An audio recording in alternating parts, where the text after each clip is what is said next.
Good evening, all. Ira Epstein with your financial market wrap-up. And this wrap-up is for Tuesday evening. We are now at August 12th, 2025, 6:30 p.m. Central Time. I haven't been to sleep in 46 hours. I didn't realize when you get these epidurals, they can keep you up all night. And I absolutely had that happen to me. So am I washed out? I am. But you know me, I just keep going. And I haven't taken a nap. It's just keeping me up. I'd probably take a sleeping pill tonight. When we look at the markets, you had today an event in the CPI that was interesting. The headline number was not a big number. It was very mild, if anything. It was, to me, the core inflation number, which keeps going up. It's at 3.1%, 0.2 greater than it was a year ago, month. And I put this in tonight's report. If you get my market letter, I cover it with a graphic to show you how everything is working right there for you. The interesting thing is who's chasing this market to the upside. I personally think it's the pro.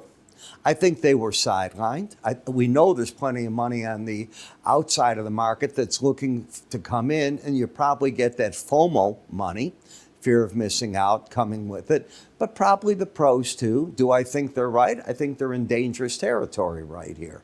Probably the only guy saying that tonight, but I just pay attention to where Bollinger Bands are, what the market's doing. We've been in an uptrend, and now the question is, where are you going? The dollar responded as I thought it would, down off of what I'll call that hot core CPI. And I realize that Scott Bessent is out there today on Fox saying the Fed should move 50 basis points in September. No, they shouldn't. You still have this inflation coming. It may be slow and it may pick up. But I think it's going to pick up as we keep going along here. And as it does, the Fed has to have ammunition. If they shoot all their ammunition, 1, 2, 3, what do they have? I say that there's so much pressure on them, they will give a 25 basis point cut in September. But I think you can flip a coin for the October. And I'm not the only one saying that. I looked just before I came on here at what the odds on the CME Fed Watch page are. 59% for an October cut, but 93 point, I think it was 6 or 8 that I just saw on that before I was doing this with you. In terms of news for tomorrow, you have the Mortgage Bankers Association coming out at 6 o'clock. The Richmond Fed, President Barkin's going to speak tomorrow at 8. Fed President Goolsby's going to speak at 12. Atlanta Fed President, I think it's Bostic, is going to speak at 12:30. And we had the API numbers come out at 3:30 this afternoon. And 1.5 million in the crude stocks, but down 1.8 in the gas, and up a fraction, 0.29.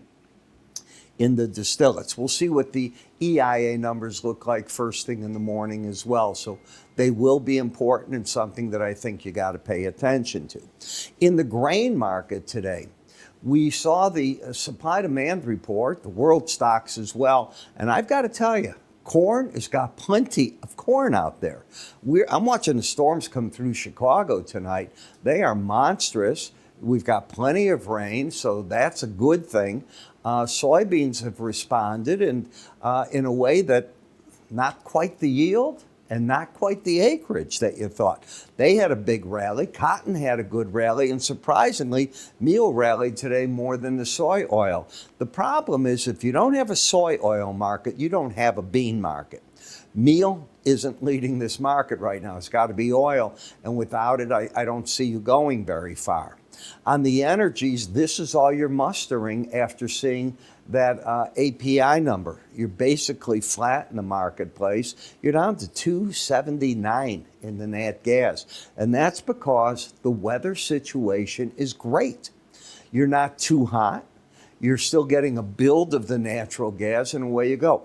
OPEC came out, by the way, today and said that they think the U.S. in 2026 will produce 100,000 barrels a day less than they did what they have projected for this year. And you didn't even get a bounce with that in the market. On the E-mini weekly S&P, new contract highs on a closing basis. What can you say? When we come up on the bar chart in the S&P, you're back up into these highs. And you've got a pattern that you've had. You've had the higher lows, higher highs. The market has been over the 18-day average of closes now for a week. But here's what's my bothersome part. Each time we've gotten to this Bollinger Band, over time, you get thrown back pretty quickly.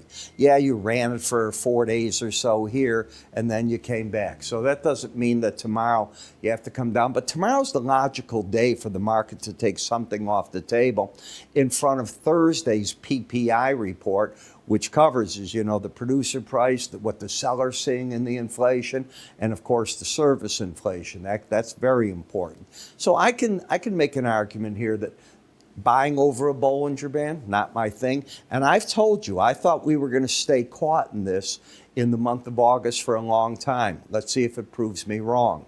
I see it again here, and I see an overbought market. You're not embedded. We then come to the NASDAQ, which is pushing on the band. You can actually see right here what it's done. So is it going to prove me wrong? Well, if it embeds, it will. But you're not there. So coming up to it for 3-4 days in a row, okay, but you're not closing over that band each day. But this is the Gorilla Glue trade, where it pushes on the band to try to get an embedded reading. That's what it's trying to do. Am I saying be short? You better believe that is not what I'm saying. What I am saying is I think buying at this price could be difficult. In the Dow, you barely can get back to the 18-day average. Be careful there. The market that caught on fire, and I wrote about it in my morning report. I even tried to get traders on pullbacks into the market right here because I was looking for the Bollinger Band. It was a pretty good call at that time, but now you're overbought. You're too close to it, so I'll abandon that wreck. I can tell you that for my clients. When we take a look at the DAX, as long as the DAX doesn't get back underneath today's low, and that low is 44.30, I think the pros are going to buy the market, looking to see how high up they can get this thing going. Don't be surprised by that. In the bond market, the long-term money, what did I tell you? Coming down into the support of the 18-day average, but the trend is down. The bias is up just a fraction, but it is up as you're over the 114.17 level with the 114.20 now, but momentum pointing down. When you go shorter to the 5-year note, you couldn't even get to the 18-day average, and you're correcting the overbought condition. In the dollar, you turn the trend down for the moment. Now, the dollar turns right back up in an uptrend if you don't take out the 97.74 level, and you can get back over the 98.50 level. That would turn it up again. Barring that, you're opening the door up to potentially come down here to the 96.65 level, and you're turning the trend up, which you've done now in the euro, that unless it gets back under 116.17.5, you could be arguing that you're going back up here to the 118.67 level. That would be a surprise because the price counts in the dollar, well, I'm going to keep that to myself for the dollar report tomorrow. In the British pound, still coming up. A lot of people think that the Bank of England is through cutting rates for this year. So they're going to keep them where they're at. They're not going to weaken on it. And that gave a little bit of a bid into the market again. In Bitcoin, we hit the upper band yesterday. You pulled back and you're hanging in here. What is the trend? We have a higher high and a lower low pattern. You got to take out today's high in order to move the swing line to higher lows, higher highs. And then you'd be targeting the 121.977 level. Tom Lee's fund. Did you see today what they were saying for Ethereum?